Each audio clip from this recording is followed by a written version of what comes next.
7:09 p.m. Central. Oh, it's not. I still not live. Now you are. Welcome to the Church of Mabus radio show. It's Friday night. We're using StreamYard, and every time it's supposed to go live and say the little light, I was just messing that up totally. That's a crash course for today. It's been a long day with lots of things.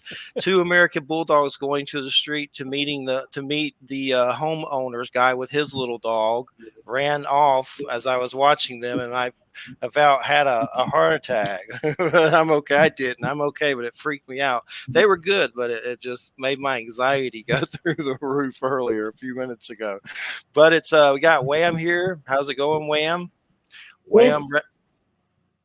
It's like this. It's all good. Yes, and Thomas Clark is here with us. Good to have you here, Thomas. And that's Wham, my co-host. She's with us. Let you two hello. Hey, Wham. I've been curious. What dark entity is being summoned by your wall behind you? This is not a dark entity. This is actually no, not the picture. I'm talking the wall itself. It's like there's something trying to come through. Well, I don't know what it looks like to you. It doesn't look like that to me. Yeah, it looks like whoever painted the wall and painted like these weird little sparkly things all over it. And it's got like several colors. It actually looks like somebody did like a as Greg Davies puts it, a fecal Jackson Pollock on the wall. Well, it looks like little fingerprints. Little fingerprints. Yeah, it's just like splats. You know what I mean? Yeah, on camera it looks like something from a Blumhouse movie is gonna fucking eat. It's gonna eat you. Oh. Pardon me. No F's. Yeah, I'm sorry. Excuse me. It looks like something from a Blumhouse movie is gonna eat you. Well, it looks maybe to you, but to me it looks pretty bland actually.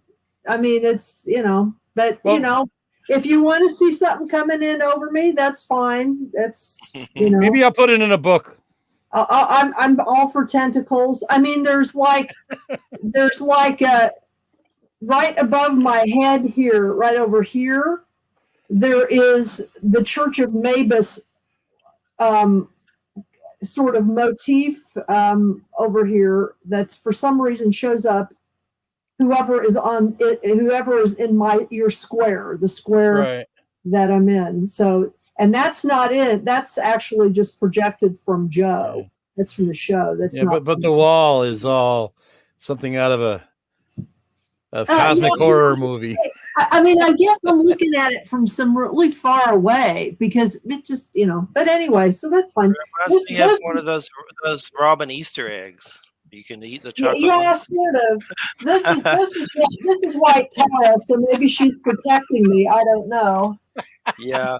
So Thomas, give us a little history about your podcast and what the Necrocasticon and what made you choose that name. Necronomicon undertones, I'm sure.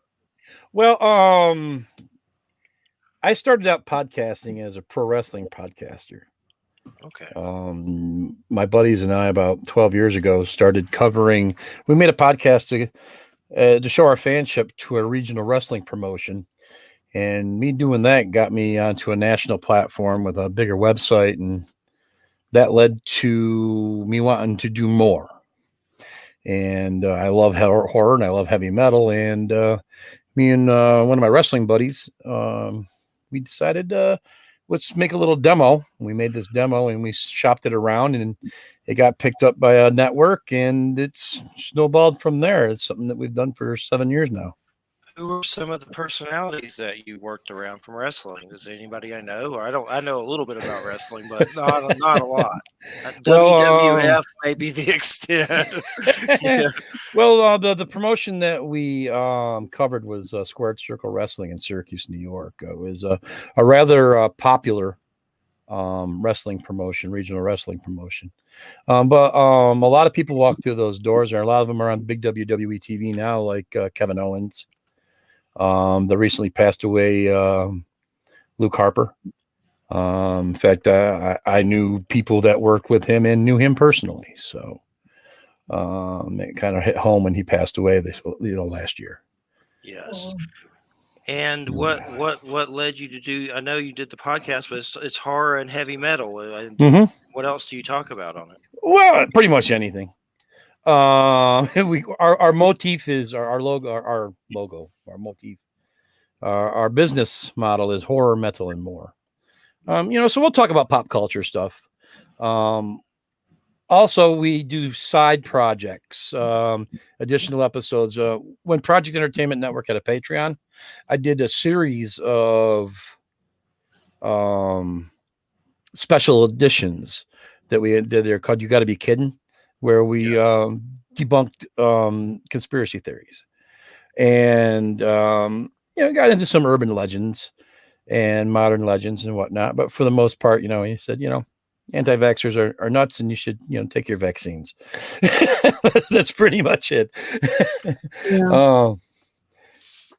Now, you always liked wrestling when you grew up? I remember. Yeah, I love it. I love Hogan and all that stuff. Had the little figures and stuff. Well, to me, I always looked at it as performance art. Yes. Because I knew, you can't watch wrestling and not understand that it's, the fix is in, so to say. I hate to say that, you call it fake because it isn't fake, because these are actual athletes and actors that work in the ring. So I've always looked at it as a modern day Shakespearean tumblers, professional tumblers. Yes. Who were some of your favorites? Jake the Snake Roberts, Roddy Piper, most of the bad guys. They're my favorites. What do you think about Jesse Ventura? Love the body. Love them. Yeah, I know. I kept he's a great man. I kept up with him some with Conspiracy Theory. That was a wild show. I wish they wouldn't have got rid of it, but it's definitely crazy. But it was fun to watch. Well, first off, you look at Jesse. He's an American hero. He's a Navy SEAL.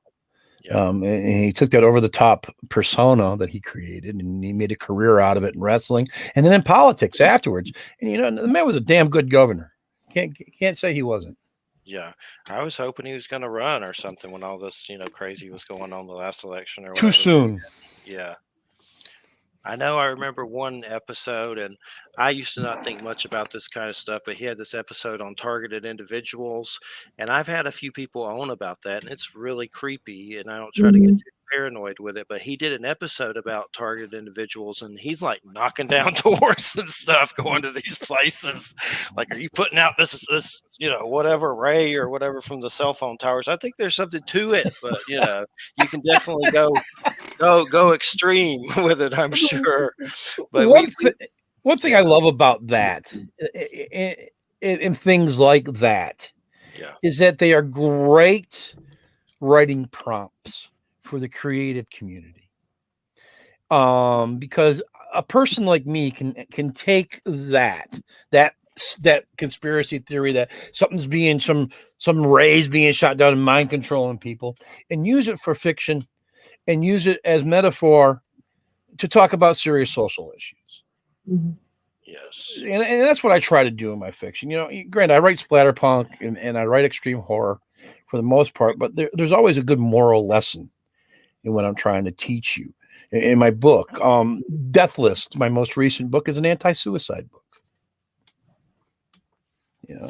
What was your first book? My first book is called Good Boy. My first book by itself is called Good Boy. It's basically Watership Down with zombies. Hey, I'm sold. It's a pack of Jack Russell Terriers who've been living in a woodchuck burrow for a year after this plague called the brainworms hits the planet. And it's basically roundworms get mutated by the rabies virus, a mutation of the rabies virus, and the vector for it is small animals. So it zombifies and animates small animals. So squirrels and stuff like that are terrifying. It sounds wonderful. What is the crazier the better? I'm for it for sure. What book was nominated for the 2021 Splatterpunk Awards nominee? I'm looking at that up here. Bella's Boys. Bella's Boys is a cautionary tale, as one of my friends calls it. It's a cosmic horror splatterpunk story. It's my homage to the classic splatterpunk novels of the 90s and the late 80s. And it's set during the blizzard of 1993, when 28 million tons of snow fell on the East Coast. And up here in central New York, we got 46 inches of snow in a day. It's pretty scary. And I took my personal experience from that and twisted it and turned it into a book. But that one there, the moral of it is, sex is bad sometimes. I have a 16-year-old Jack Russell Terrier mix. I have a 16-year-old Jack Russell Terrier mix, and he's at the tail end, and I'm having to take care of him. Love him, but 16 gets rough. You don't want to read Good Boy yet, then. No. Okay. Good Boy is a tearjerker. I'm warning you now. I'll have to read that later on life. I've broken all the rules with my publishing career so far. They say don't have your first book be a collection of your short fiction. Well, guess what I did? Put a collection of my short fiction. Has some really good reviews from what I'm seeing on Amazon. Well, A Book of Light and Shadow is the book. Yeah, and it's got some good reviews, and it wasn't my first time being published. The stories that half the stories that are in the book, they were previously published by other publishers, and they were back in my domain, and I decided to put them all together in one book because a lot of people in the horror community didn't know who I was from Adam. They just thought I was some guy that worked with all the major horror writers that worked at Project Entertainment Network, and that's all they knew me as, just some dude. Well, this dude writes, and I've focused now more on that than journalism because I used to do a lot of journalism. So, did you know you were always going to write books? Like, for instance, I talked about writing books for like 10 years. And then finally, I didn't realize that I was writing books when I was talking about wanting to write a book, because I was doing all these written interviews with people. And I would basically just ask questions, and I would interview people from shamans to people about Bigfoot to crazy, UFO stuff. And anyway, it made like 5 books. So finally I wrote books. Yeah. But now it's been years, so I have to, I'm trying to find that flame again. It's there somewhere. From my point of view, when I sit there and I write 300,000 words for journalism in 2 years, and the website, ends up on the Wayback Machine, where's my portfolio? Where do I have this to say this is what I've done? And I said the best way for me to do that is just to write books and put them out there. And I've always wanted to do fiction. I went to a Scares That Care a few years ago. I think it was the second or the third Scares That Care down in Williamsburg, Virginia. Great charity. I tell you, if you're going to have a charity, that's the one to have it with, especially if you're a horror fan. It's Disneyland for horror fans when you go to that convention every year. And they help burn victims and cancer victims. So... great charity. But when I was there, I met all my favorite horror writers, and it was like, they're this accessible, and they're just like me. They're a nerd in a Star Wars t-shirt. Why am I doing this? Why have I wasted 25 years of my life selling stuff on the phone and telemarketing? Yes. So I said, I'm going to do it. And now I'm doing it. What charity was that again? Scares That Care. Okay, I'm a cancer survivor myself, so I'll look into that. Scares That Care. Yep, they help 3 families every year. I had testicular at 17, and so I'll check that out. Sounds interesting for sure. I'll definitely writing it down there. What was the process for writing the book? Have you always been good at editing and stuff? That's kind of my weak spot and everything. Like, I have the story ideas all day long, but the punctuation, do you get someone else to go over it? You always get another editor. If you have a publisher, the publisher is going to have an editor. But when you're starting out, you forget a lot of things that you learned in school. Yeah. Especially when it comes to writing. I go blank for sure. But And it's yeah. any of us. But you're a music fan too. So you know that the person that makes the music isn't necessarily the band, but it's also the producer. And the editor in the writing is the same as the producer in music. If you don't have a good editor, you're going to look like crap. Stephen King, God bless him, said one of the best editors in his entire career. All right. So I've been lucky. I've been able to get good editors that help them make me look like $1 million. Do they do a lot of work in my books? They fix the punctuation. That's pretty much what they do. Or sometimes I'll talk in Yoda speak. Yeah, or you're talking your normal vernacular for your region. And there's certain words as a writer, you don't want to use in prose as opposed to talking. So, I found that my editors do less work now that I've written more, because the more you write, the less that they have to, it becomes old hat, especially once you're applying the changes that they want you to make. You relearn, and remember everything that you did when you were younger in school and doing it the first time. Who are some of the authors that you got to meet from all that? I mean, who were some? Brian Keene. Nice. Tom Monteleone. Joe R. Lansdale. I was just going to tell you, I interviewed Joe R. Lansdale on the show. He came on, and it was beautiful. Of course, I loved it. I was nervous, but it was good. We talked about Weird West a lot. I loved it. He's been on. Here, I learned a lot from Joe R. Lansdale over 2 years at Scares That Care. The first year I met him, the second year he remembered me. I didn't have to reintroduce myself. He knew who I was. Cool. That impressed the hell out of me. I listened to Joe. One of the things that he said during a podcast that he recorded with Chet Williamson and Brian Keene was that we all rise together in the creative community. There's no place for competition. And I've lived by that since. And I'm starting to see success because of it, I think. It all comes down to being a nice guy. I know he's done some Weird West. He recommended a comic, The Sixth Gun, to me, and I got all those. I need to actually start them, but they're like these big giant tomes of Sixth Gun. I got to get into those, like 6 of them. They're expensive, but they look awesome. I just have to actually do it. Go in completely.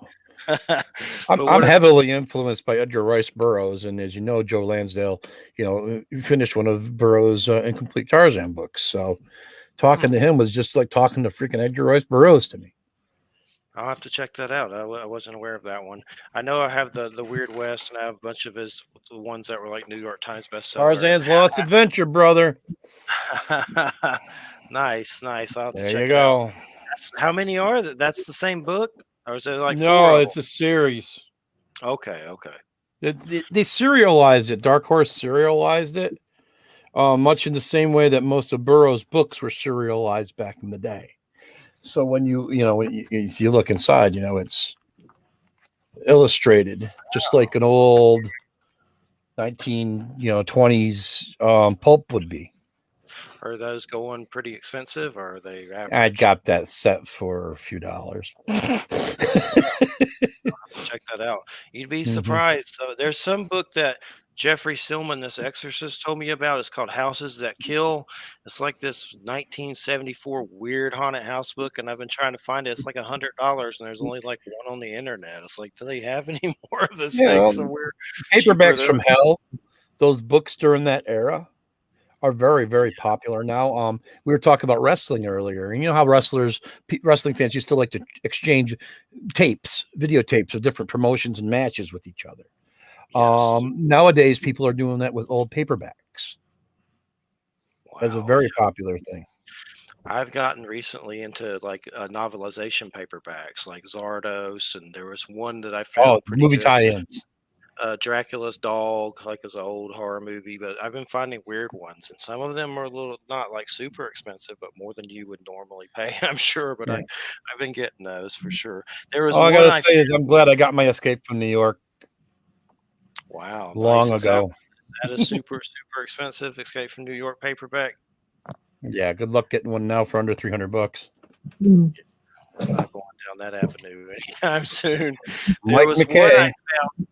one I found for I think it was Klaus Kinski's Nosferatu I recently, love and it that was a novelization. adaptation. Yeah, I need to actually read that, but that was like I didn't know that existed, and I came across Yep. it by accident, and I swiped one up. I'm looking forward That to was that. the first book that I read in one day. Cool. I distinctly remember it. I was pissed at my parents, and I read it in one day. I locked Awesome. myself in my bedroom, and I sat down and I read that darn book. I'm gonna have to do it for sure. I love Nosferatu. I even collect like weird collectible figures of it, which are hard to find, but I have a bunch of weird ones that I Have you collect. seen the Nosferatu Kleskinsky movie? Yes. Okay, so you're familiar with it. So the book itself, it pretty much tells the same as the movie, which is a stripped down version of Dracula. So it's the same thing.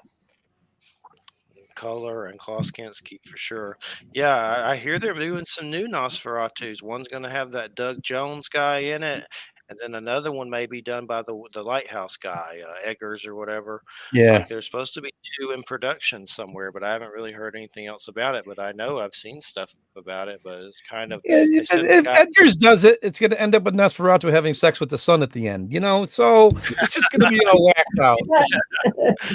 yeah, that Lighthouse man. I like the Lighthouse, but I don't really still know what happened there. I remember a mermaid vagina, but that's about it. That's all. I loved it though. William Dafoe and Robert Pattinson farting in a lighthouse. Sign me up. I want to see the Northman. That dude's doing a Norse movie. Yeah. I have some of the promotional stuff that I've seen for that right now. It very much reminds me of Valhalla, that the Mads Mikkelsen movie that came out some years ago. I'm looking forward to it because of it. I need to watch that one again, but I saw it a long time ago for sure. Dark fantasy. Can't beat it. I'm still waiting on the return of Hannibal, but I don't think it's ever going to happen. It might, but it's been Did you try watching some hell. I couldn't do it. I saved it on DVR, but I just didn't get around. Did you watch it? I watched Clarice Brockovich the first episode. Yes, the first episode. And when it turned into Clarice Brockovich at the end of it, I said, "Wait, this was supposed to be a horror show," and now it's Sharon Brockovich. Bye. CBS tanks everything. Like they just don't. Sometimes they doing okay with the Star Trek stuff, but that's debatable. I'm sure. Here's the thing: I was so looking forward to The Stand, and they did it good. It's not a bad miniseries. The problem is, it's not a great miniseries because it's a great book, and I think Josh Boone went in the wrong direction with it. I haven't watched it. I'm familiar with it. I'm familiar with it for sure. Yeah. But I know you haven't watched Resident Alien yet, but it's funny because we were talking about Ancient Aliens, and I don't want to give too much away, but the main host from Ancient Aliens was in an episode, and he was at a convention, and it just got weird as hell when the whole thing took place in a UFO convention. So it's definitely must-see television. There's one episode left, and then that'll be season 1. But it's right, and they've already renewed it. Good, because sci-fi just worries the hell out of me about anything. They will cut something in a minute, for sure. Well, yeah. Cut it. They've done. I've lost things there before. Yeah, look at her wall there, and tell me it doesn't look like something out of a Scott Derrickson movie. Tell me that doesn't look like. It's like an egg. I eat those Robin Easter eggs with chocolate. Right here. Yeah, I mean the whole wall right there. Yeah, right there. It's for creatures. I guess I'm so used to it. I just haven't ever. I don't think about it. Sorry, I had to go get my water. And so when it comes to Mandalorian. That's right. Baby Yoda Mandalorian. representing for sure. I loved it. But one thing for sure, I think you've said before, I know you're into ancient aliens and everything, Yeah. but do you consider yourself a skeptic? Because I think you told me that before. And what does Yeah, that I'm a skeptic. entail if you are? Okay. Well, tell us a little bit about it. One of the skeptic. I don't want to insult anybody, all right, because we all have our beliefs. Yeah, we just want to hear your view. I'm We're one of not those looking for people a that hot seat. We're not arguing or anything. I just want to hear it. Why? I mean, what are you I'm one of skeptical those about? people that show me. If you show me, if you give it to me, prove it to me, then I'll believe it. Then it'll be real. Do you think He's they're a New aliens? Yorker. I'm a New Yorker. He's a New Yorker. New York. Show me. I Godzilla. took basic training in Missouri. Show me. Basic. You were in the military? I think I saw that. Prior service, brother. Yeah. Okay. Cool. I was an Army journalist. So, how, as a skeptic, how do you process ancient aliens? It's my favorite science fiction show next to Battlestar Galactica. In fact, they're like sister programs because we all know the ancient aliens were the Galactica. All right, so we're good to go. It's got a lot of BS, but there are good episodes that I like. It's fun to watch. I love that Norse ET one. It's like alien Norse connection situation. That's I'm one of my Irish, favorites. so suddenly the two out of Danann are aliens this last season. I'm like, woohoo! We finally got our moment to shine. Now we're leprechauns again. Leprechauns are aliens. Yes, it was good. I haven't watched it in a while, but I have all of them on like DVD and stuff. And I need to catch up on like I think season 16. I haven't seen that. I have been exposed to ancient alien theory since I can remember picking up a book. I can remember being exposed to it before we had our first microwave oven. All right. My dad loved that stuff. It came from Roswell. That technology. I'm kidding. I think there is a book that some guy claims all that stuff, like a technology. There's a few of them. But my dad loved all of that. I mean, God bless his soul. But my dad loved all that and got me interested in all of it. I remember watching the old Project Blue Book TV show with him back in the 70s.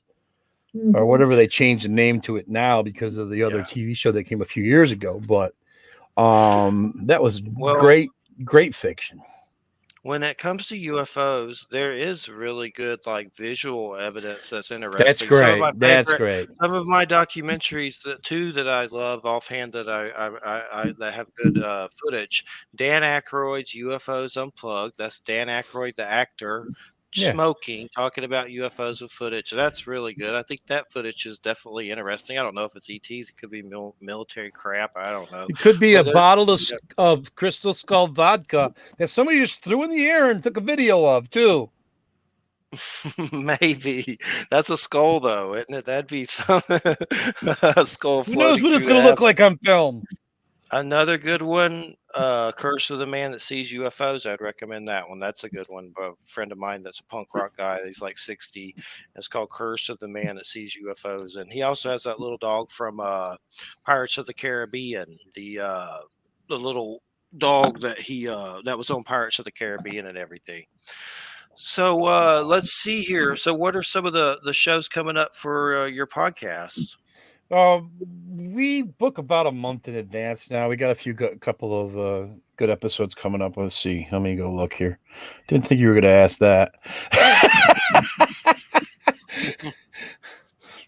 But I have to have everything written down for me, or I forget. Here we go. Well, I lose mine too, and have to dig. We got Kyle Shuck coming up. We got Drew Stepik coming up.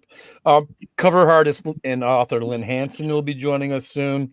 Splatterpunk Award nominated author Ryan Harding will be joining us soon. This week we're going to be talking to 2/3 of the Cerebus writing team of Chris Miller and Mike Enenbach. Short one, Patrick C. Harrison III. So a lot of splatterpunk extreme horror authors. because that's my favorite genre of horror. That and cosmic horror.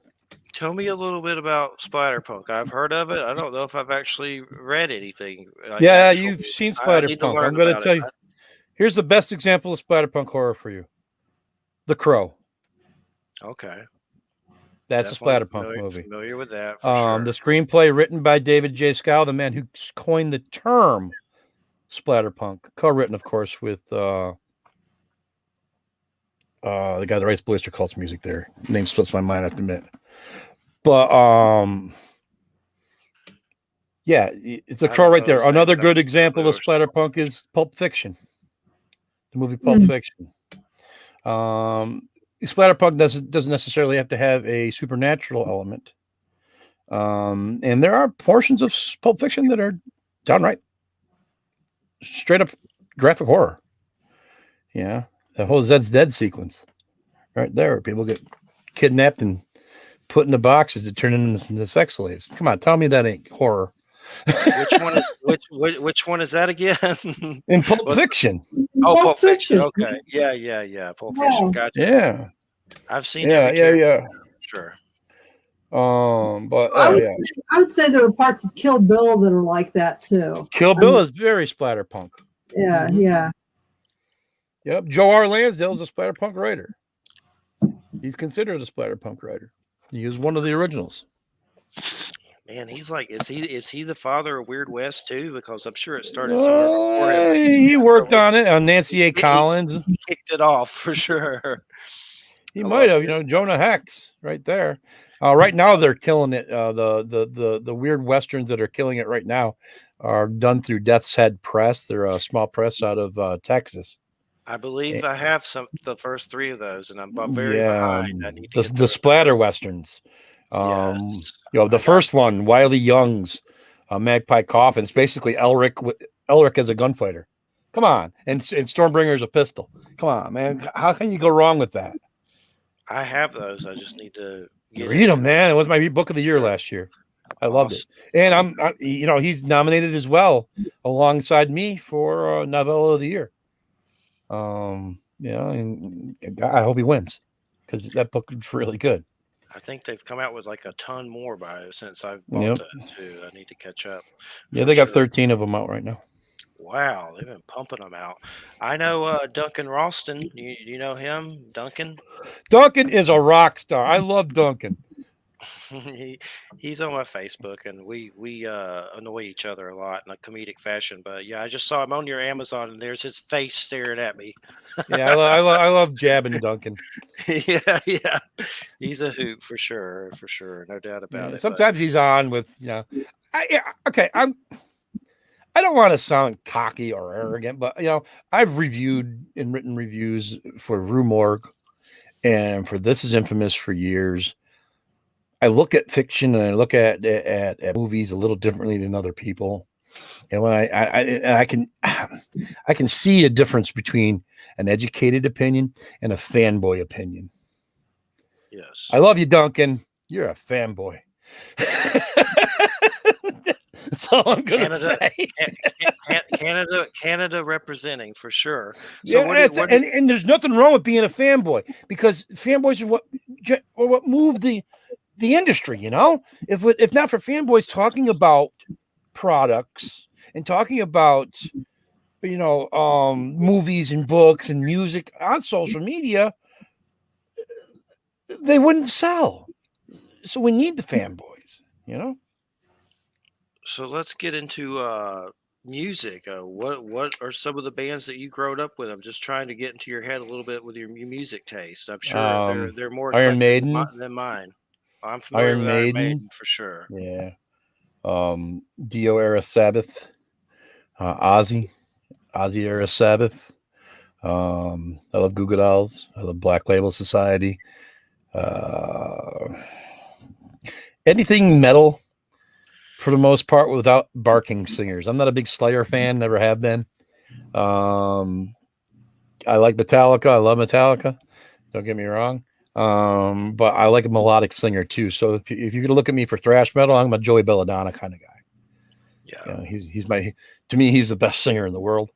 And the fact that I've gotten to sing a karaoke duet with the man doesn't change my opinion of that.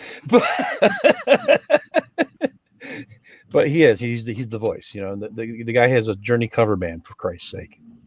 And he's Anthrax. What is Yeah, Anthrax is lead singer. Okay, yeah. Cool. I'm familiar with them, but the names escape me, of course, for sure. I've seen Metallica and Megadeth and some other bands in concert, but it's been a while, I love Charlie Daniels Band. I love Southern rock too, man. Charlie Daniels just passed, didn't he? Not too long he passed last year. Yeah. Sad. It was sad watching him go from a rebel into a grumpy old man.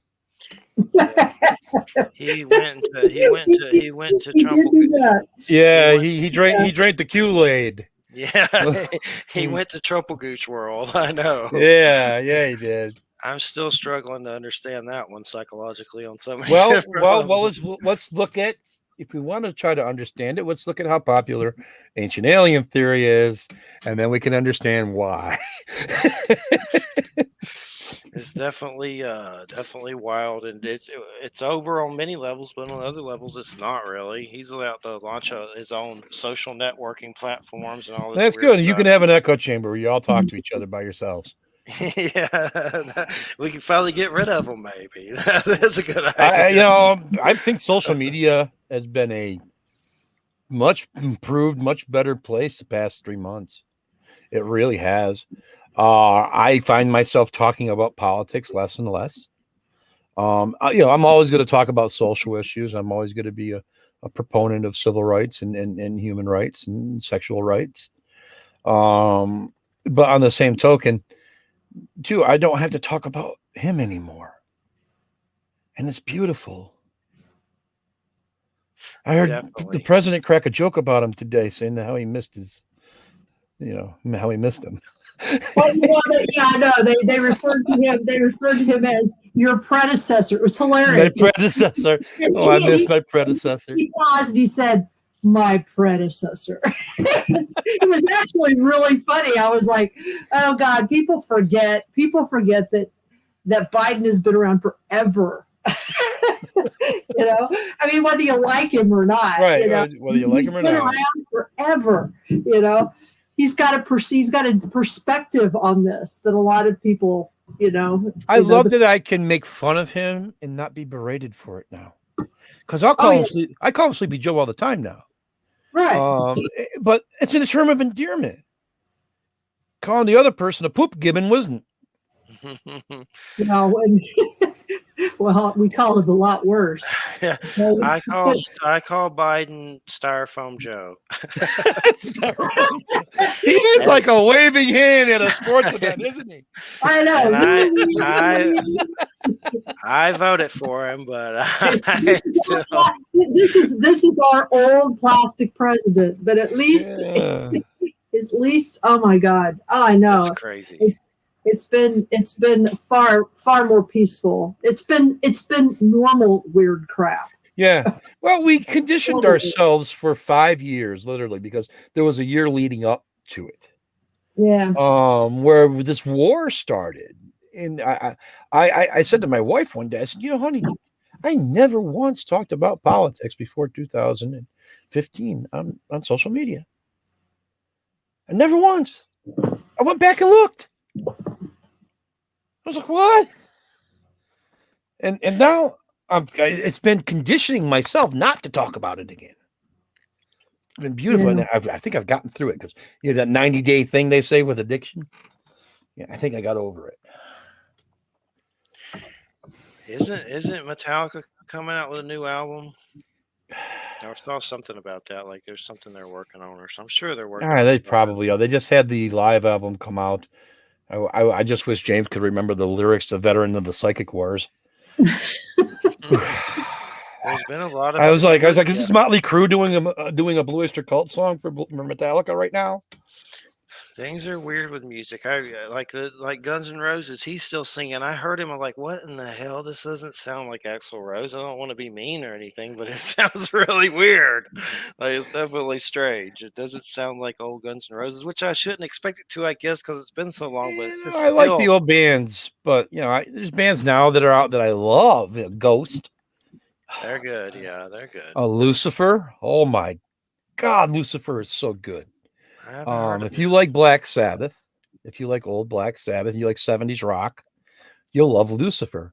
Imagine if Fleetwood Mac was a heavy metal band. Gotcha. I'll check it out. I think I just don't. Yeah, It's Lucifer. I mean, Joanna I don't know. Sardonis is the lead I have to singer. think on this. She's a hot blonde German chick, Okay. and she sings like nobody's business. And they do cover songs, obscure cover songs that you wouldn't know were cover songs Mhm. until you go, "Oh wow, that's a cover." They just did another, what's his face there? Ghost has covered him too. Tom Waits. She did another Tom Waits cover recently, and you don't really, she changed the arrangement so much that you don't recognize it immediately.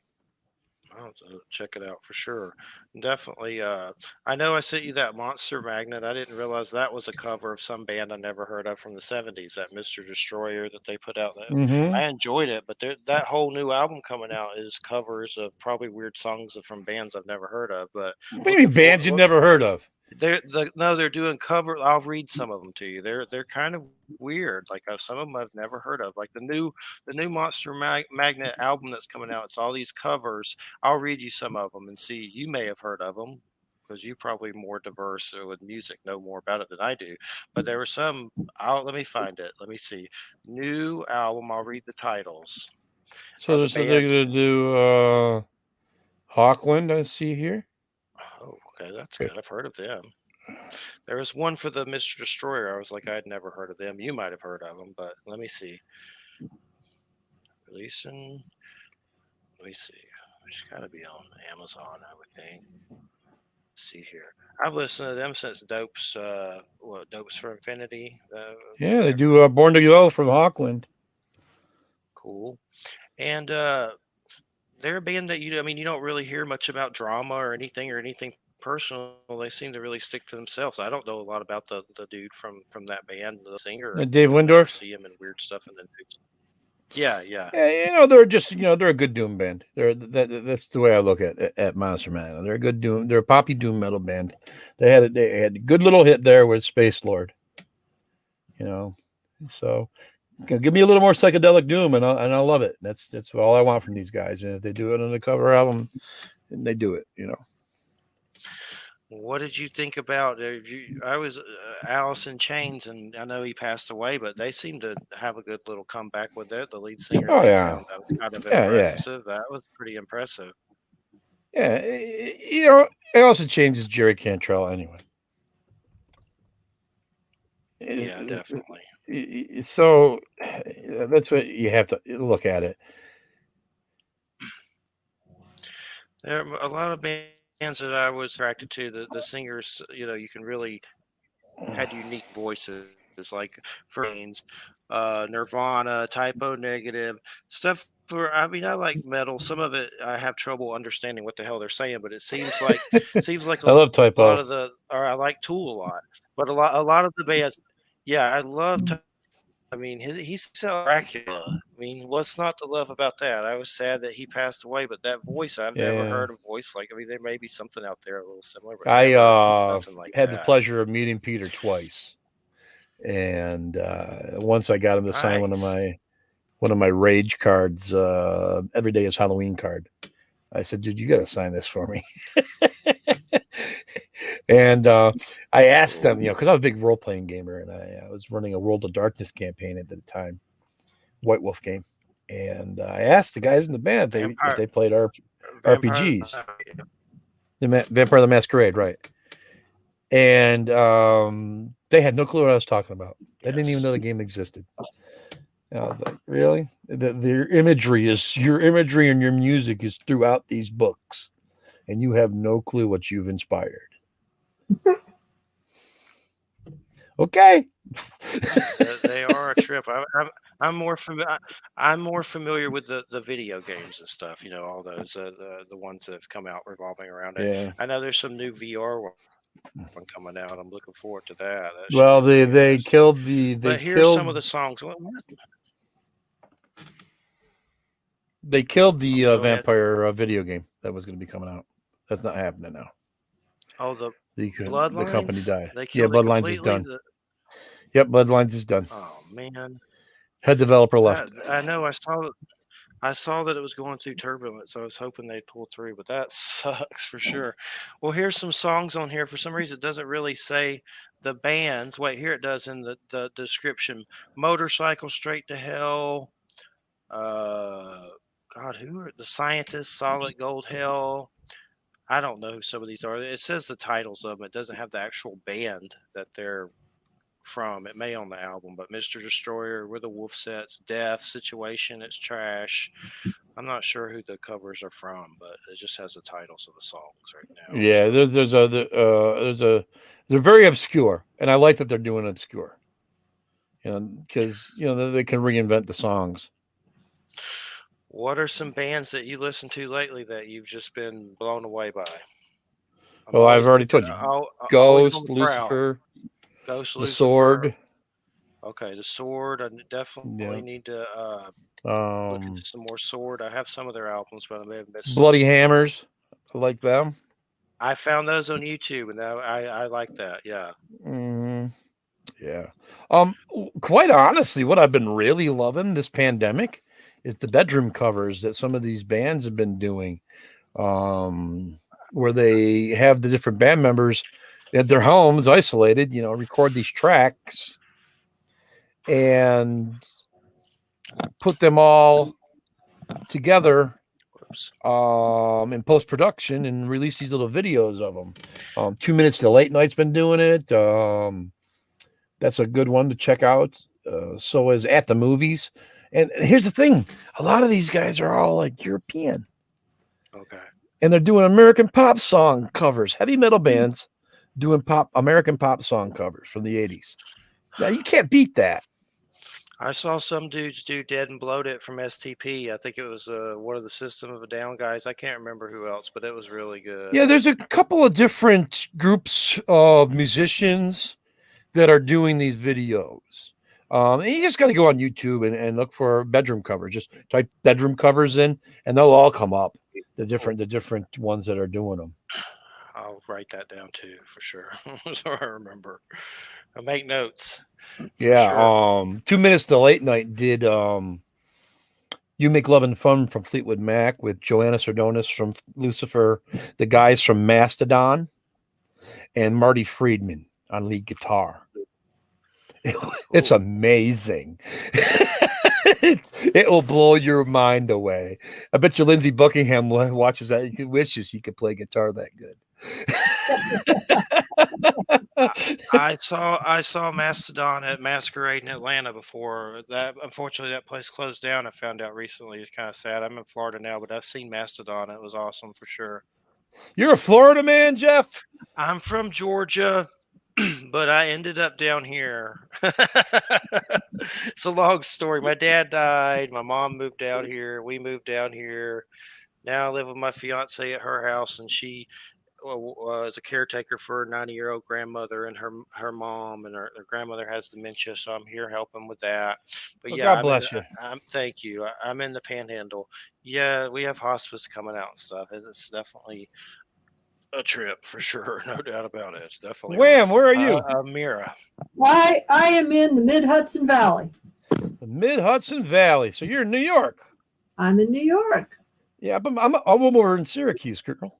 Yeah, that's what he was saying. Yeah. Syracuse way. Yeah, I went to college in Glens Falls. Yeah.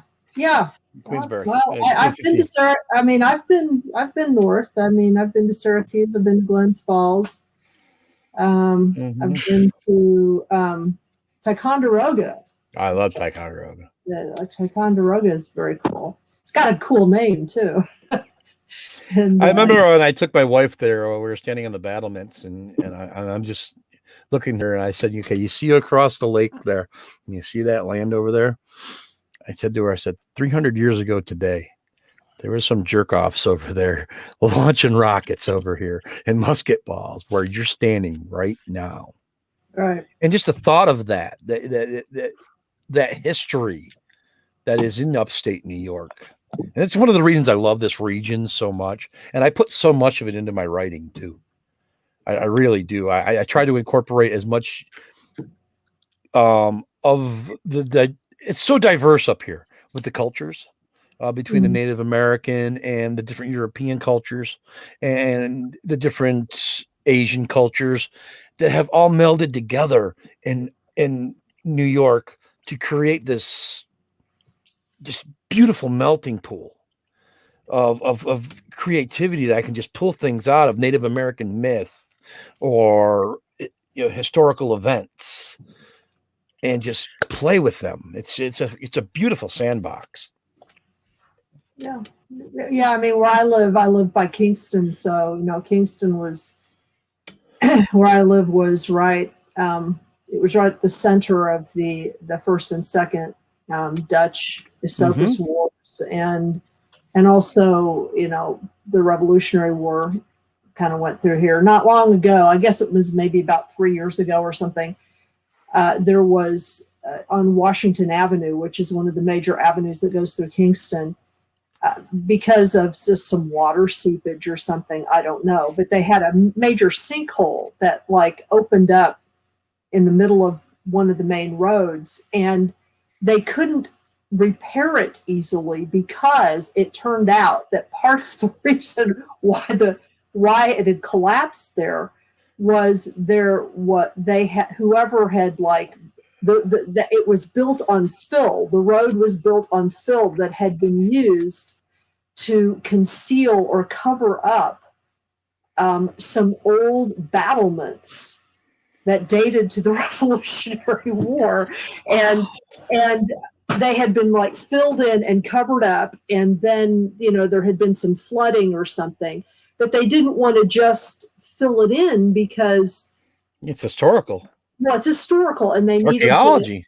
They needed to like figure that out, and then also just because of the structure of it, they realized they were going to have to rebuild underneath in some way because of the artifacts there or the structures there. But anyway, so literally this main drag through Kingston was closed for like almost 2 years while they tried to figure out how to do it. But yeah, I mean, there's all kinds of stuff that's around here. It is, I think what's been interesting for me, because, the Hudson Valley is a really incredibly historic place for all kinds of reasons. But is that there's been a lot of work lately to really kind of to recognize and re-uncover. I'm surprised so much has survived, really, of the indigenous folks that they never really left. They're actually still here. Many of them did leave, but a lot of them actually figured out ways of staying. Yeah. They assimilated. Well, they didn't assimilate exactly. They call it hiding in plain sight, which is a little different than assimilating, because they oftentimes maintained their own family groups and their own and a kind of a remnants of clan systems, but they did it in such a way, and they intermarried some with whites, but they did it in such a way that they could sort of live double lives. And so a lot of what's been happening where I am in the valley, anyway, from here up to Albany, is that people have just been sort of coming out of the woodwork, and sort of reasserting some of their, indigenous identities, which has been really amazing to watch. Yeah. Wham chills with a lot of natives. That's good. Yeah. Well, that's good, because I made sure when I was, writing Bella's Boys, I consulted with, some Onondagas, just to make sure I wasn't being disrespectful by twisting one of their, one of their myths around to suit my needs. And they said, no, you're actually pretty respectful about it, and thank you for asking. Yeah. Well, it's important. Yeah, it's important to ask. Yeah. And there's also a fairly hefty, and I'm just learning about this too, a fairly hefty African American history up here too. Just literally last year, a major African American graveyard in Kingston which was slated to be destroyed. They were going to destroy it. They were going to dig it up. It's a graveyard, for God's sake. They were going to dig it up and build over it, and they saved it. And so it's being renovated, reconstructed. They're doing the historical work to try to figure out everybody who was buried there, because there are some records of it. And I'm like, I mean, if it was a white graveyard, people wouldn't be digging it. You're right. You're absolutely right. I mean, it's like, geez, why should this be an issue? It should be. But anyway, I set my last novel in Ulster County. Oh, that's where I live. I live in Ulster County. Yeah, it's I put the mansion of the rock star down in there because there is a few places down there where people have questionable income because that's a big giant suburb for New York City. Is basically part of it is, yeah. I mean, it's like, there are two main parts to the county. There's the part that is the southern part that is connected, to that is Newburgh, connected to Orange County and up to where I live, but just north of us, as you get into Saugerties and more towards, and then Woodstock and more towards the Catskills, it becomes very rural. Yeah, Ulster County is an odd county because there are places in the northwest part of the county where there are literally no roads. Literally no roads. In fact, the whole northwest corner of the county, you cannot drive through the county to get through. You have to leave the county and go all the way around. That plays into my book. Because that plays into my book. Because when the police are trying to find the mansion, they realize they can fly to where they have to go, but when they have to drive there, it's going to take them another hour to get there. But if they were flying there, they'd be there like that. Right. Yeah. It's a really interesting. The whole area up there is really interesting, up by Panther Mountain, and if you go up the Esopus Creek Valley, it's really, there's something. Well, they see. Well, I know you're a skeptic, but they see UFOs and spirit lights there all the time. UFOs. UFOs, they do. The indigenous people talk about them. They talk about them. They call them their spirit ships. Mm-hmm. That's how they refer to them. So I don't think of them as aliens. I don't know what that would mean anyway, exactly. I just people see stuff, and I'm like, okay, you see stuff. They see stuff. What about Thomas? I got one for Thomas, and he may not like this one, but what about afterlife? Do you think there's afterlife at all? Do you think there's life after death at all? Do we carry on? Well, you know what concerns me? That we carry on and come right back as a fetus, have to go through school, and then you die and have to come back as a fetus and go through school, and then you die. Are you asking me as a man of faith, or are you asking me as a skeptic?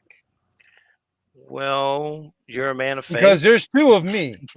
I am a man of faith as well. You're I just know that the science works. And there's science. There's faith, and then there's science. And I am a man of faith as well. And as a man of faith, I believe in reincarnation. So that's a sort of afterlife. It's a sort of afterlife, yeah. Yes, I have Christian roots. I believe there's truth to Christ, but I love Native American spirituality, and I have to get Norse fixes sometimes. I was raised Christian. I did my time in a fundamental church. I learned a lot from that fundamental church, and what I learned from them is how prejudiced and biased and bad they are, because fundamentalism on any level is bad. Yes, and a lot of abuse. For as much as they helped people, they harmed people as well. At least from my experience, and that didn't jive with me. And You know, when the Morgan called me 20 years ago, I answered her call. And, you know, I've, you know, practiced quote unquote witchcraft for 20 some odd years now. Do I believe in magic? Well, you know, visualization is pretty powerful. We'll just put it to you that way. Prayer is pretty powerful. It can be. Creative Does the visualization is scientist big. in me? Yeah. Well, energy doesn't die; it carries Yeah. on to Right. science. Energy transforms. And energy transforms. And if you're going to talk ghosts, you know, maybe I'll theorize that ghosts are a battery remnant or you know, an imprint. Well, one of my experiences, and I'm just going to tell it, was after I was healed from testicular cancer. My dad died several years later, and for some reason, I saw beings of light many times with my physical eyes, sober. And it was like a person like you or me, but made out of light. I don't know why I saw it. Maybe I was scared of death and something showed me, but I think that's what we are. We're energy beings, and I'm not going to Yeah, press we that are on energy or anyone or why, but batteries. I think there's something to it. Shamans say luminous beings, and like for a while when I saw that, I thought I was maybe dying. I was like, "Am I dying? Why am I seeing this? You know, this is crazy." So, and I'm right now. I would like to get more evidence of it, but when the time it happened, I just didn't Well, even have a cell phone. Like I didn't even like cell phones when I had that experience. But I do think there's something. We're energy, and we're weird. I oh, know. yeah, I always absolutely. drop Ron Howard's Cocoon. There's something to it. I'm telling you. Well, Opie look at the knows. Matrix, you know. Yeah, Yeah. yeah, They're all batteries. yeah, The machines were powered by us because we're natural batteries. for Just sure, feeders. for sure. So what are you working on? Something that you could talk about that's coming up Well, I next? just finished my next book. It is I I went back to basics. I pulled a Richard Matheson and Nice. I wanted to deconstruct and remake a classic monster like he did with the vampire and I Am Legend. Okay, cool. And I did it with werewolves.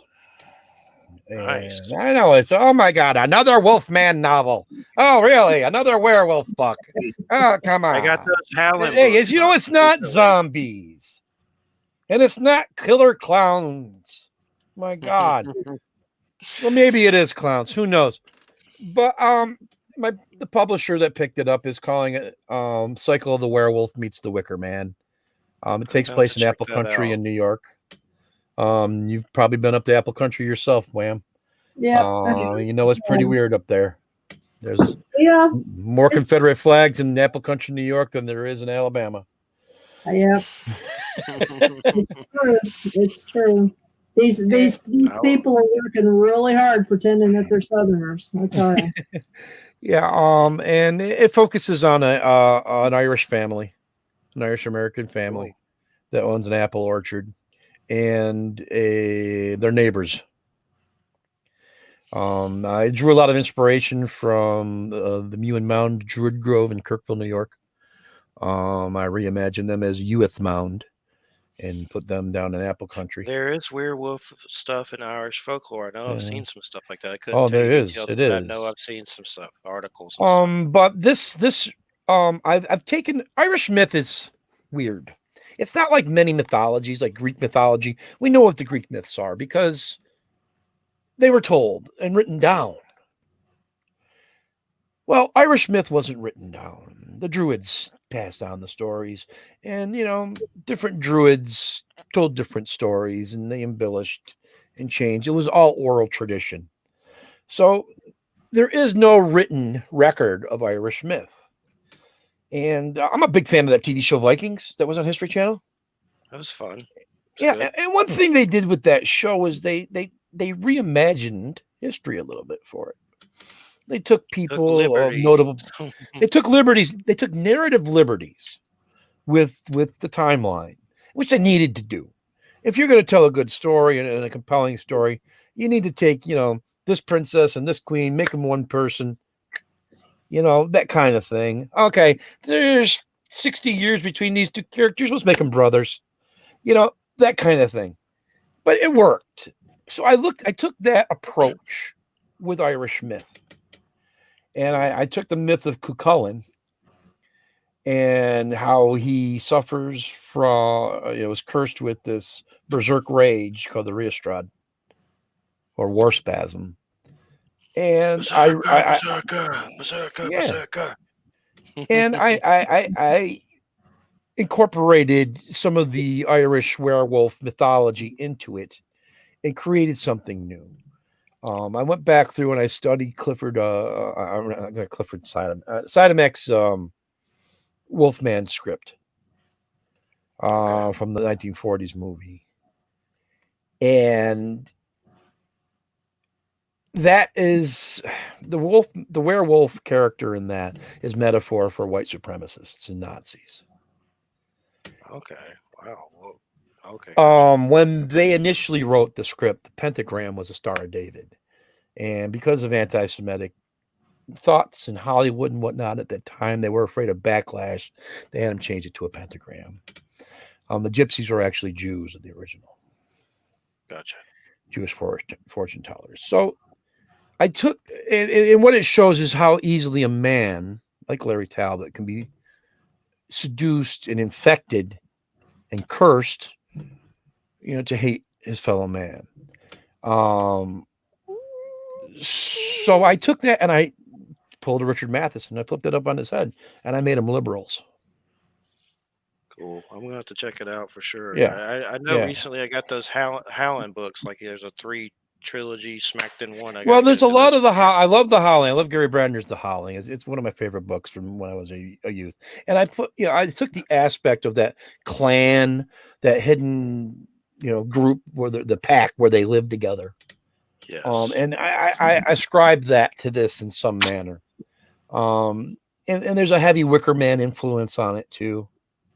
So there's and there's a cosmic entity involvement too, because I love cosmic horror, and when you get gods or fae or fairies involved with things, you can't help but put that H.P. Lovecraft fear of the unknown into it. You have to have that overriding sense of gloom and dread. So yeah. And it worked. I wrote this book in 6 months. It shocked the hell out of me. It's the fastest I've ever written a book in my young career. And I'm happy with the way it turned out. And I can't wait for people to read it and check it out. I'm pretty excited for it. And it's like Cycle of the Werewolf from Stephen King, which is 12 different vignettes throughout the year that take place on the full moon, telling one complete story. Well, I took the pagan cross-quarter holidays of Samhain, Imbolc, Beltane, and Lammas and used them as the focal points for the story. So each portion of it, there's different stories telling different instances with this family, telling a whole overall arc. And I'm pretty happy with the way it came out. Cool. When's it coming out? July. St. Rooster Books is publishing it. They're a small punk rock press out of Syracuse, New York, actually. Are you allowed to give a title yet? Yes, it's called Fireflies and Apple Pies. Tell me that doesn't say upstate New York. Fireflies and apple pies sounds nice. And Cycles of the Werewolf, that's that Silver Bullet movie, right? Yeah, that was that was filmed as Silver Bullet. Absolutely. Corey Haim and Gary Busey, and I forget who the weird preacher guy was, but that's a classic right there. That's a good one. Mm-hmm. That's the goodness right there. It started as me writing. I wrote this 10,000 word novelette, and somebody in the publisher asked if he could beta read it. I said, sure. I didn't think he was going to want it. I just thought he was going to, read my story and tell me, oh, this sucks. He goes, can I buy this?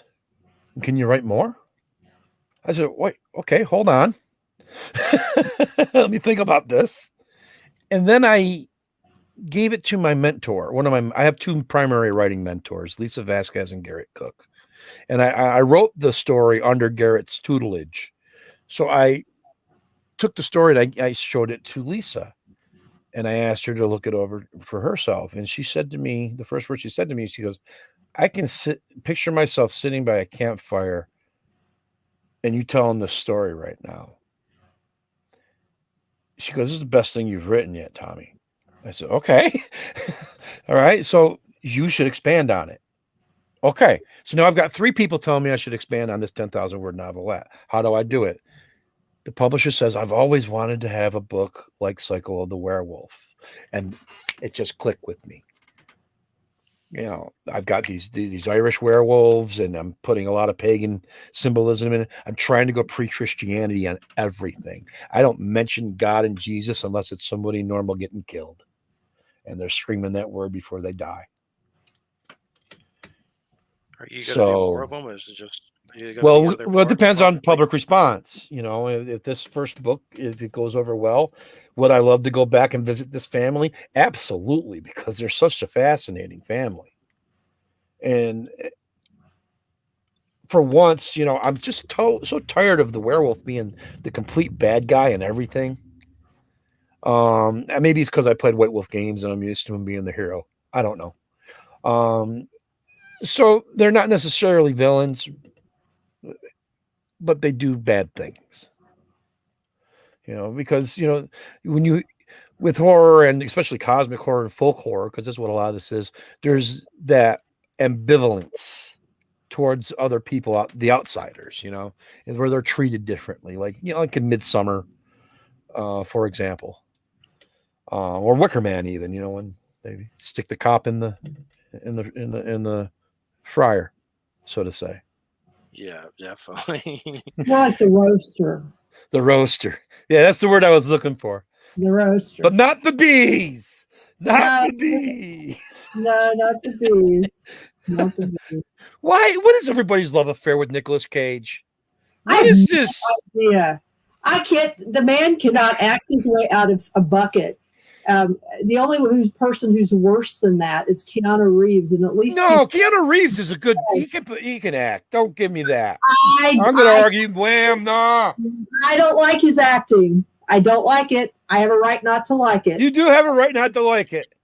Okay, I will admit. Don't put him in the same boat as that. No. Okay, well, I do, because I don't like either one of them. So they're sort of both in that boat. But I will admit that Keanu Reeves does a good straight man. He does. That's true. He's very good at that. He's very good at that. But to me, that's not acting. But anyway, I just got his comic Berserker. He just did a comic over here. He's a star, Berserker. But Nicolas Cage, I know he does some shady things, but he's kind of had a little comeback with Mandy. That was really good. Mandy was okay. Oh, Mandy was good. Mandy was a live action heavy metal cartoon. He just really was expressions on his face. And he's coming back in a show about Tiger King, where he's Tiger King next. Here's the problem: it's going to be Nicolas Cage playing himself as the Tiger King. That's the thing, and he's got such a hard on to be a superhero. He'll play any superhero you hand to him. That's the problem. He takes anything. Someone could hand him a complete turd, and he would take it and try to do it. That's the problem, I think, with Nicolas Cage. I've got friends that love him, and they will send me little pictures, like with a baby's face replaced by Nicolas Cage's face, and say, "Oh, isn't this cute?" All that stuff. Oh God. Yeah. I haven't seen the one with all the animatronics puppets yet. I forget the name of it. Oh, yeah, the new one, Willy's Wonderland or whatever it's called. There, all these things come alive, and there's like in a Chuck E. Cheese, and they're like alive. I wanted to really, really like Color Out of Space, but the movie's so disjointed, and he's so out of place in the film. What movie? Even the Color Out of Space, the one the Richard Stanley comeback film that he was part of. Oh yeah, Color Out of Space. I saw it. Yeah, last year. Yeah, people. It was okay, but people seemed really like they liked it more than it needed to be liked, or something. Yeah, and it seems to be the thing with any splatterpunky horror movie that Nick Cage sticks himself into. Everybody's like, "Oh, it's Nick Cage being psycho Nick Cage again." Yeah, it was. I watched it once. It wasn't anything, I'd watch Mandy more than once, but I don't know about Color Out of Space. Here's movies I've watched lately that I just adore. Empty Man. I watched that last night. Oh my Empty God, Man. so good.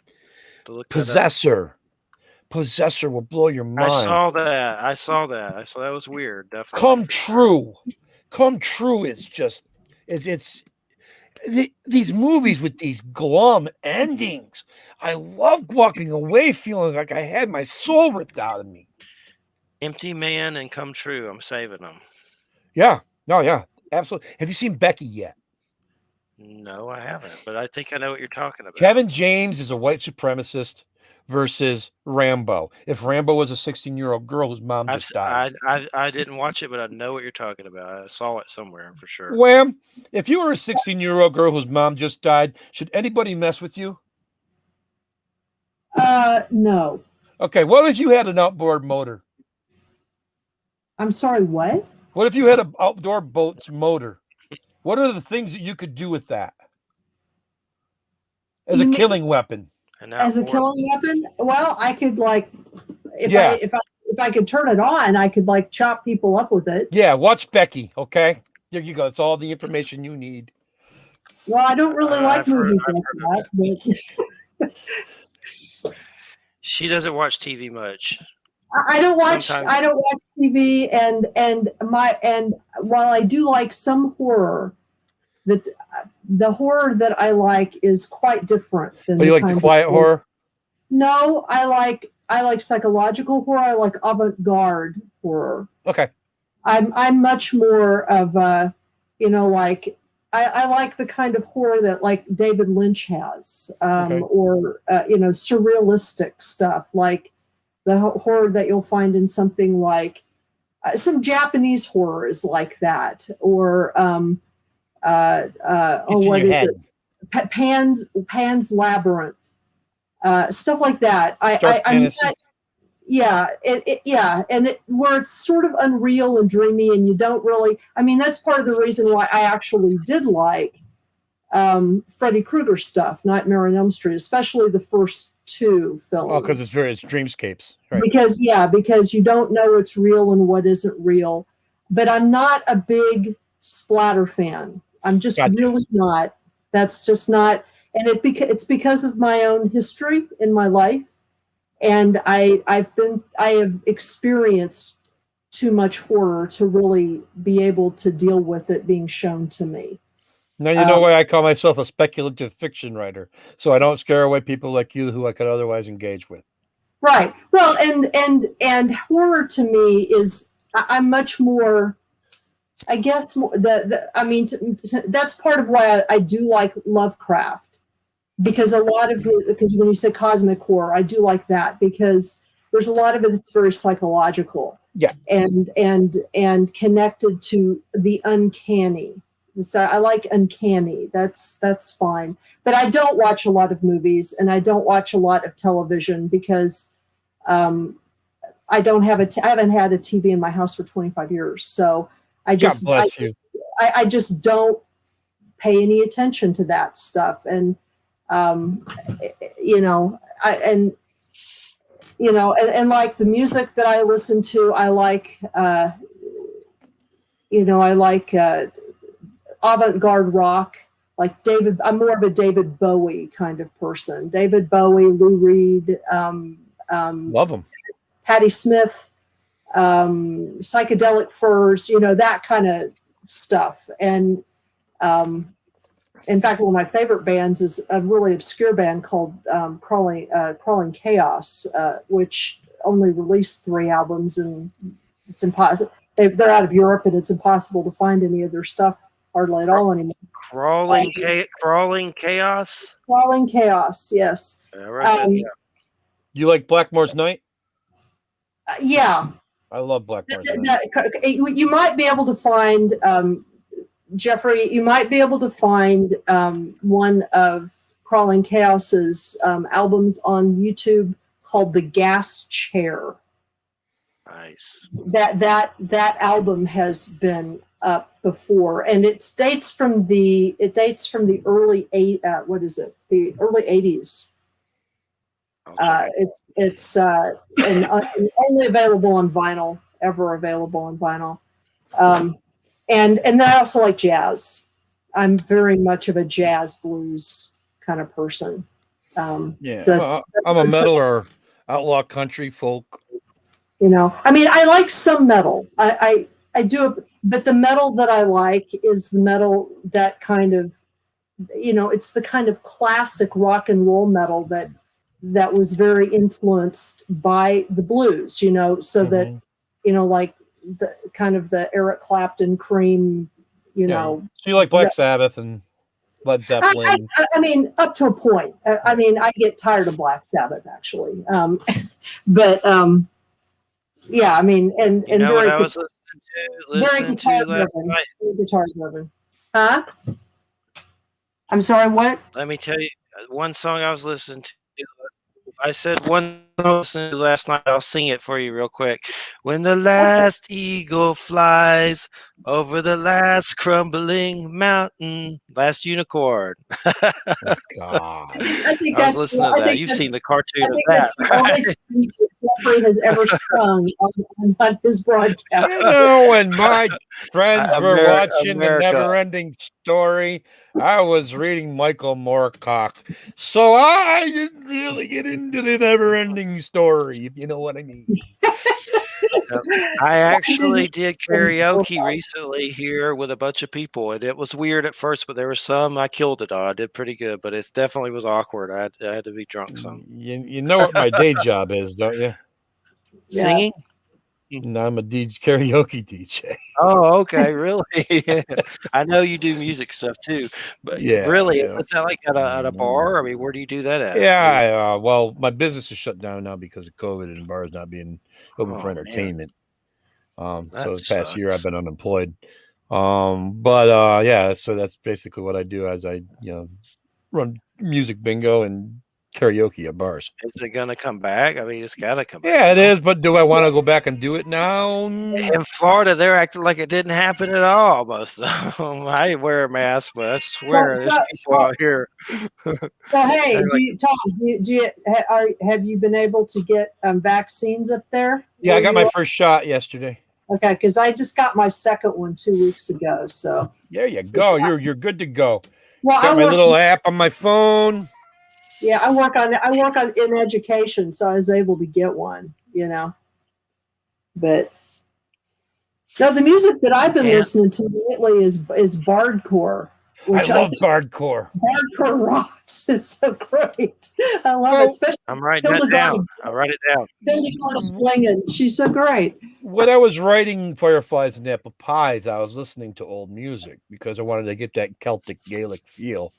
So I listen. Dom the Bard is one of my favorites because he does he does a bunch of Uriah Heep covers. I love Uriah Heep.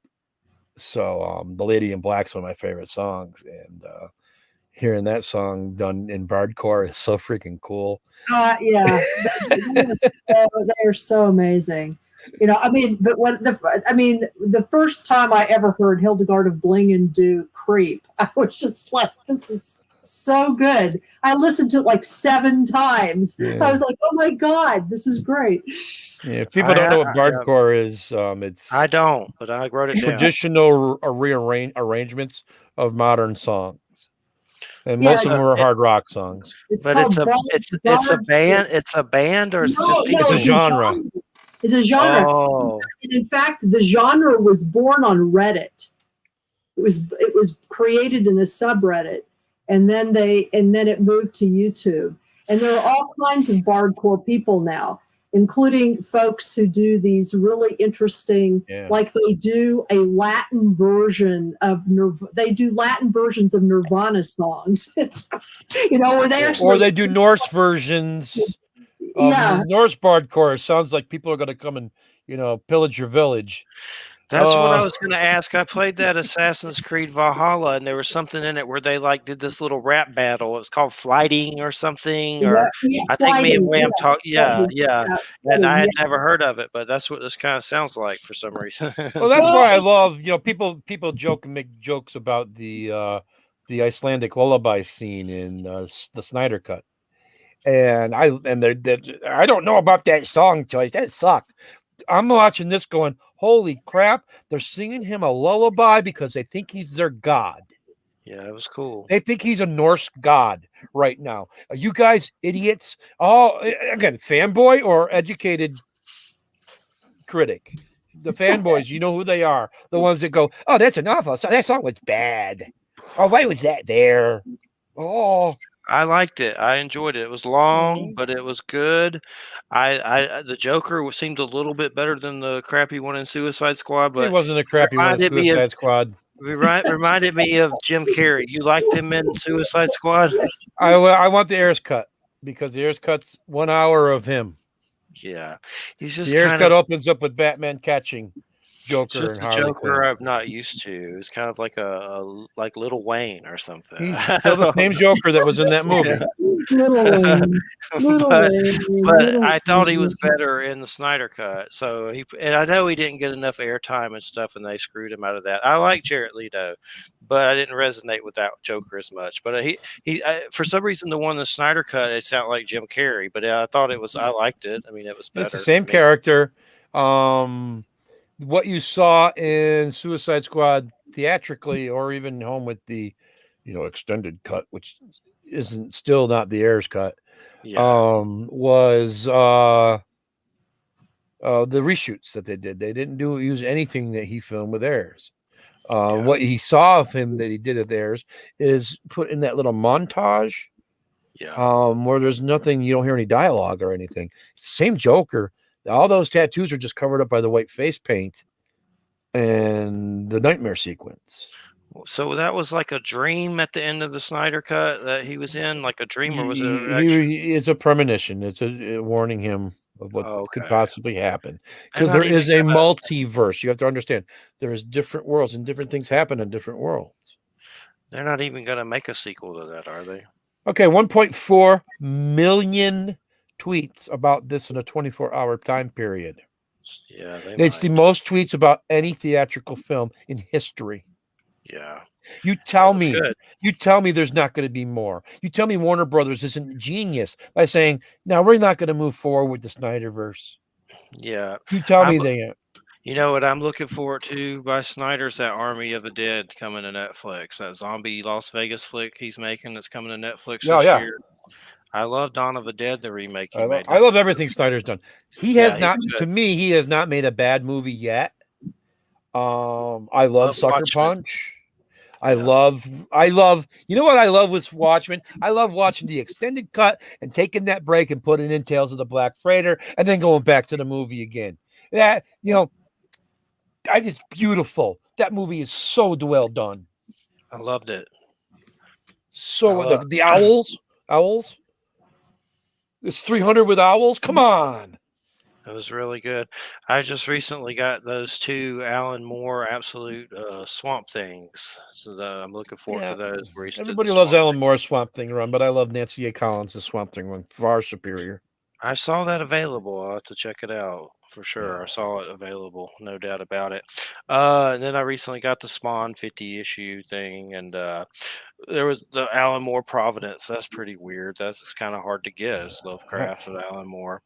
You're in the comics. Who are some of your favorites of comics? I love Moon Knight. It's my favorite hero. They're doing that soon, I know, on Netflix. Yeah, my favorite movie directors are doing it too. So I remember I read. Oh, it's those dudes that did the Endless, Synchronic. Yeah, and Synchronic. Yeah, that was good. Warhead. That was a trip for sure. They are. I've seen all their movies. They will. Did you see have you seen both of them? All three. So did you see the connection between the three of them? You may have to reiterate that, but I've seen all 3. You missed the connection between Synchronic and the Endless. They're connected. Well, how are they connected? You summarize it, maybe. When he's talking to the doctor, and the doctor's explaining to him. Spoiler alert! When he's talking to the doctor, and the doctor explains to him how he made it, how he found a red flower in the California desert. Yes. What was all over? Red flowers all over the place in the Endless. Oh, yeah. He took that flower from that area. And the entity that's in the Endless messes with time loops. What does Synchronic do? It sends you back in time. That is a trip. Synchronic's basically a movie about a drug, and they mention DMT and stuff, but it takes you back in time, and the dude's like fighting a conquistador and stuff. It was really good. Some Yeah. sad stuff in it too, but Yeah, yeah, it's another one of those movies that just rips your heart out after you watch it. You yeah, come out of that numb. it was good. And Very you good. know, and one of these things about these movies that it reminds me of what a young lady said to me some years ago, when we were sharing the scariest movies ever with our friends and their kids, and we watched The Shining, and one of the daughters looks to me and says, "Tom, this isn't scary so much as it's disturbing." I said, the scary about The Shining is going to come to you in 2 years when you're at a hotel and you're walking down, you open the elevator and you see carpet in a hallway. That's when you're going to be terrified. See the blood. I've had that happen for sure. The blood Yeah, filling the yeah. room. No doubt about But what she said there, the reason that movie is so effective and is the disturbing parts of it, they carry over, they stay with you. And that's what I love about this modern crop of slow burn horror movies. At the end of it, if you don't get, Willem Dafoe having sex with a mermaid, you get your heart ripped out it. and just stomped on. I love it because these are the kind of things that stay with you for years. They make an imprint on you. They change you. Definitely. Did you ever get to see those creep shows on Shutter? The Yeah, episodes. yeah. I saw Looking forward the to looking forward to the new ones. I know I told you this earlier, but there was one with Ted Raimi. Looks like he plays what's the guy with the hair, Ross or whatever. Steve, I forget the painter. Bob Ross. Yeah, he looks kind of like a Bob Ross kind of character, and then Deadites show up from Evil Dead on one of these coming up creep show episodes. So that looked amusing for sure. I know there was some weird movie I think Ted Raimi did, and I can't remember the name, but I have it. Something about hookers and skin or something weird. There's some weird old horror movie he did. I'm pretty sure. I'd have to look it up, but it's weird. I Yeah, know. I know it and I've forgotten. Yeah, it's something weird, like Skinner or something weird. Yeah, You get that's to be it. my Yeah, age and you have it's ADHD splatter. like I do. Your mind decides where it's going to keep the stuff that you need to remember and where it's going to say see internet. Yeah, I got it. I actually didn't watch it, but I have it. A woman, Tracy Lords, tracks a psychotic stalker, Ted Raimi, who kills and skins prostitutes. Yeah. Gosh. Tracy Lords when she was doing her trying to how do you break out of porn? Let's make horror movies. Let's get killed in the opening of Blade. And do you think we're going to see Bruce Campbell as Ash ever again? Probably. Probably. Well, they're making the new movie now. They're doing a game, They started filming it. but no Bruce Campbell. I don't know if he's going to be in it or not. Yeah, I know. I enjoyed that Evil Dead, the newer one, but it I needed love it. more Bruce Campbell, but it was really good. I know that guy's making a Don't Breathe 2 and a Texas Chainsaw Massacre. And that Well, I'm Texas looking Chainsaw forward to Massacre his looks like a TCM. trip. What's And that? here's why. Okay. I'm going to say that. I'm going out here. I'm saying I love the Friday the 13th reboot, better than any of the previous Friday the 13th movies ever because Pot Farmer Jason rules. Okay. Number one. Number two, the remake that was the Blumhouse remake of Texas Chainsaw Massacre is as good, if not better, than the original. The original stands on laurels of word of mouth and urban legend. Yeah. And when you watch it, it's actually not that very good of a movie. They made it into a good movie. The same as the Amityville Horror remake is kind of better than the original. These are rare examples. I know I'm naming a whole bunch of them, but just because I've talked about them before, of where the remake's better. John Carpenter's The Thing. The remake's better. The Blumhouse Texas Chainsaw Massacre. So those were good for sure.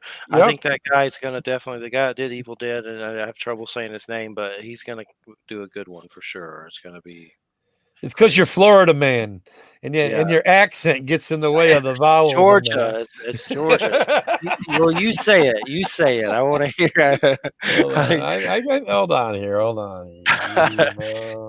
He's Spanish, or I don't know what he is. He's a good filmmaker. He's good. I heard he was going to redo Labyrinth, but I haven't heard anything else about that. That weird Jim Henson, with David Bowie dancing around and stuff. There's something about. How can you not say Fede Alvarez? Fede Alvarez. Trust me, there's a way. Fede Alvarez. Gotcha. He's a really good filmmaker for sure. He is absolutely. Him. What's it? Ari, whatever his last name is. There, the A24 guy. You're talking really about good. Hereditary. Those are good, but they're the kind that's like, do I want to ever watch that again? Like, you don't want to watch Hereditary again unless you want to. Go back and look for the foreshadowing. I felt nauseous after that movie. Like, what happened to me? Spiritual warfare or something. Well, you saw the summoning of a dark god. Yeah, there was 3 sacrifices made. It was crazy as hell. When the girl gets her head ripped off. Spoiler alert! By the telephone pole. Toni Collette. She did a really good job. It was definitely nice. God.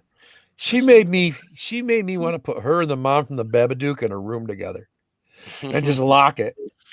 And then tap on the door and drive them both nuts. It was definitely a trip for sure. I love John Carpenter. He's definitely one of my favorites. I'm really hoping my favorite director and praying that he's going to do some other stuff before he transitions. For sure. I know he's hinted that there's some stuff, but I hope so. I hope he does. My dream has always been to reimagine Escape from New York in a manner he won't sue me. Because he will. If you try, Luc Besson found that out really quick. But I love Escape from New York. It's probably one of my favorite movies of all time. What did Luc Besson get sued about? Which movie? No Escape. He ripped off Escape from New York with No Escape. It's the same movie. I'm not sure if I saw No Escape, but I'll have to look it up. I don't want to. It's Guy Pearce. It's Guy Pearce as a not so good as a not as good as Snake Plissken guy. Definitely. Well, I definitely hope Carpenter does some more stuff. I've been showing my fiance some He's of got a new album coming out, so does some good music too. Yeah. I got to see him live a couple of years ago. It was a fantastic live show. Yeah. I'm surprised he hasn't done TV or anything, or tried or something, or at least he does some TV stuff every now and then. But he's like George Lucas. If people are going to bitch about my movies, fuck you. Oh, I'm not going to make movies anymore.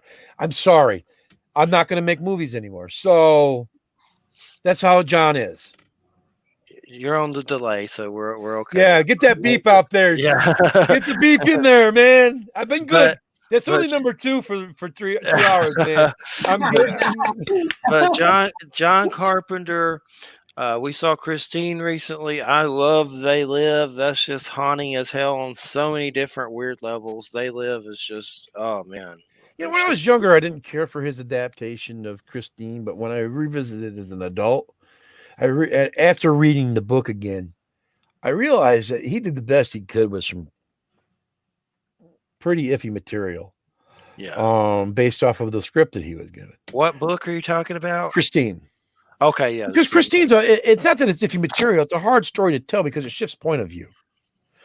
Part of the story's, told from the one point of view, the boy's point of view, and the other was told from his friend's point of view. I need to read the book. I don't think I read Christine, but I saw the movie for sure. Yeah, I loved it growing up. It was one of my favorite books as a kid because, I identified with Arnie because I was an outsider. Yes. A kid that was picked on. All of us were. Yes. Definitely. I went through that for sure, no doubt about it. And the worst part about all my bullying and stuff is it happened like right before I got testicular cancer. So it was kind of like it was just weird. You wonder if that kind of depression and that stuff kind of causes that. Well, it's scary, man. God bless you for, being a trooper and fighting through it. Thank you. Mine was kind of strange. There was a man behind me in a house that got it too, and he was older than me, so it could have been environmental stuff. There's just so much crap, mutant filth. How'd you find it? Were you fondling the twins and something didn't feel right? Well, basically, I was having pain down below, and I went to a doctor, and he was like, "You're having too much sex." I was like, "I'm a virgin, you idiot." And then they did exploratory surgery. This was at 17. I woke up. They said, "We took one, and you have to go through chemo." And I was just like, crying. But I found God quite literally during it, for sure. I'm And sure you things have did, been man. weird as hell. What's so weird is during that time, I prayed to be a superhero. It spread to my stomach and lungs. I was in the comics and stuff. And I swear I've had some weird stuff happen. That's just like, But they maybe I got it, right? said And how old the are you prayer. now? Yeah. I'm 46 and I'm fine. There Yeah. you go. God bless you, man. Thank you. Thank you. Hitler only had one for some reason. Not that I'm comparing Hey, myself to nothing Hitler. wrong with being a one-ball man. Tom Green, baby. That's right. For sure. Yeah. But I'm just lucky to be alive. It did spread to my stomach and lungs. So it could have been, a lot worse. It could have been dead for sure. So, yeah. And I did save Scares for Cares. I'm going to plug them more. Maybe I could, do more to help with them, and I'll plug them. And we're, do more Absolutely. often just to help out. That's a good thing. I've seen that somewhere before, but you reminded me about it. And I went to the site and I made a note to try to, plug them some more. That's the least I could do. Let's hope the convention goes off this year. Provided we're able to because of COVID. I don't want to put anybody in danger, but I miss my convention friends. Well, just plugging them is a superhero thing to do, so I'm going to do it more. We'll make a note of it for sure. Oh yeah, let me remember. We only got about 5 minutes, but let me plug this one thing real quick, and then we'll start closing out with everything. Ozark UFO Conference, that's happening. It's going to be online. Whitley Strieber is going to be there. My good friend. Not really. We had a fight, but he's going to be there. You had a fight with Whitley? Communion with Chris. Yes, we should. It's a long story. A long time ago, I started doing a chat interviews with Jeremy Vaini, and we got a big fallout. And now Whitley's over there. It's stupid, but yeah, I've had fights with him for sure. But it's stupid. It's high school crap. But nonetheless. What do you want to plug before you go? And I've really enjoyed this. This is really great. I've enjoyed talking about all this, and I've wrote down a lot of movies and Wham bands from you and Wham. So I always like to find new stuff. Well, you can buy my books from me directly, thomasrclark.com. You can get them at Amazon, Barnes & Noble as well. Right now I've got The Death List out. It's also available on audiobook over at Audible. You can get them over there too. We got some really good narrators. Cheryl May. Cool. Yeah, Cheryl May does The Death List, my latest book. Allison Wentworth does Bella's Boys, and Christopher Lane does Good Boy.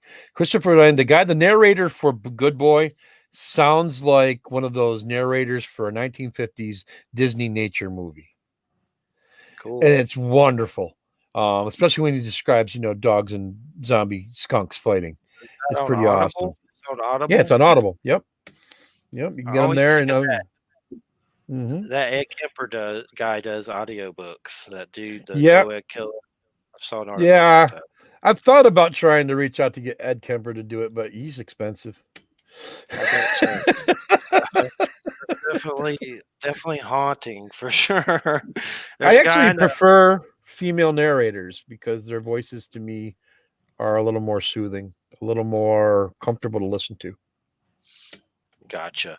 And Ed Kemper, I saw some documentary about him on Oxygen, and I was like, this is crazy as hell, but it was good. I try not to watch that stuff too much, but sometimes you just get stuck with it and you do it anyway. I saw that the guy from American Horror Story is going to do a Dahmer series. Like, we really need that. Like, I'll watch it, but we don't really need it, do we? Evan Peters, that's who. Yeah, that should be good. Yeah, it's scary. Here's the thing: did we really even need to have the Night Stalker in the last season of American Horror Story? Come on. Yeah, they need to. That show has been fun sometimes, but sometimes you're like, well, they just kill this thing. I like Coven, and I liked the Apocalypse one there, and Freak Show was okay for the most part. But overall, Ryan Murphy, what are you doing, dude? He's Come on on. Netflix now. Yeah, Dahmer doesn't need to be reiterated, but that guy is a good actor for sure. I know he was just on that WandaVision as Quicksilver or some WandaVision weird. was fantastic. Yeah, that was a trip for sure. I'm watching the Captain America one now, and I don't even really. I'm not a big Captain America, but it's Winter Soldier and Falcon and ties into all that. But more interested in the villains. Like I'm trying Now, to see, figure hold out. on. I want to make Go a ahead. point now because you just made something very, very poignant. A point.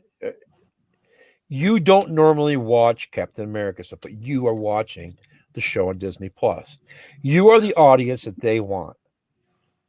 Yes. The person, the casual watcher that normally wouldn't watch. They succeeded in doing that with you, Jeff. Yes. Now that is remarkable. That says something about the quality of that show because now you've watched 2 episodes and you're invested and you're sticking around. For the villains. Finding the villains to be Yeah, interesting. I'm trying to figure out who they showed one, but I don't know exactly who You it know, it's the was. Flag Smashers and the Power Brokers. The Flag Smashers are having a little I war. want Loki. I'm excited for Loki's the next series.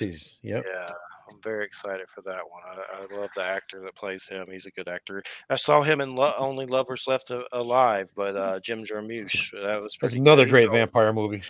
yeah, that was really good. Dead Man from Jim Jarmusch. That was good.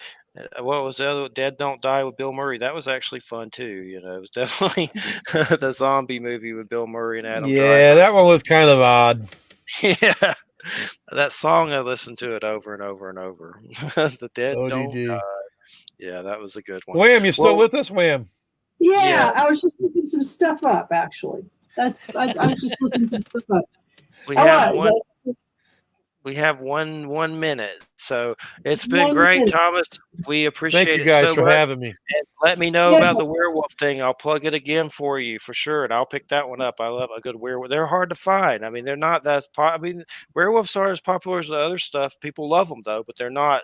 As the market doesn't see it. Maybe it is, and I just don't know it. But that's definitely. It sounds like you got a unique catch on it for sure. Grasp. It should be fun. Let's see what people say. All right. Well, let me know when Thank it you, comes guys. out. For sure. All right. Take care, Yes, everybody. it's- Have a good weekend. I have to go get these bulldogs, these creatures. They And I run got at you pizza to like- eat. All right, for sure. All right, everybody. Have a good weekend. And You next too. week is Russell Watala, and it's kind of I don't know if he's ever done a show, but it's going to be Sasquatch and shamanism mixed into a book. How about that? I don't know. Yeah, it should be good. Ooh. All right, everybody, have a good weekend. Thanks for listening. Joe Montano, I think, coming up next. Good night, everybody. Peace. See you, Tom. All right. I got Joe to take care of the F thing, so it was on delay, but told him twice don't do it. Of course, he does it anyway. Hey, stop it. Shh. Quit it. I got to get my dog Jack, so I got to get out of here. I'll see you later, Webb. He's about to jump off the couch. All And I have right, to bye. take him out. All right. See you later. All right, Joe. I'll talk to you later. My dog's about to jump off the couch. He's up there and he'll pee the floor. So I'll talk to you later.